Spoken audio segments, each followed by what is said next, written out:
The frog jumps 2 steps forward. So ஃபார்வர்ட்னா என்ன சொல்லியிருக்கேன், number increase ஆகிட்டே போகணும். ஃப்ராக் எங்கே இருக்குது, 68ல் இருக்குது. இப்போ ஃபார்வேர்டில் போச்சுன்னா 69, 70. ஸோ 2 ஸ்டெப்ஸ் ஃபார்வர்ட் போகிறப்ப 70ல் ரீச் ஆயிரும். நெக்ஸ்ட் என்ன கொடுத்துருக்காங்க, 7 ஸ்டெப்ஸ் பேக்வேர்ட்.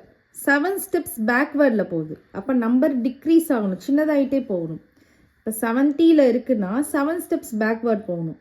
1, 2, 3, 4, 5, 6, 7. ஸோ இப்போ கரண்ட்டாக எங்கே இருக்குது, 63ல் இருக்குது frog. And again 3 steps backward to reach dash.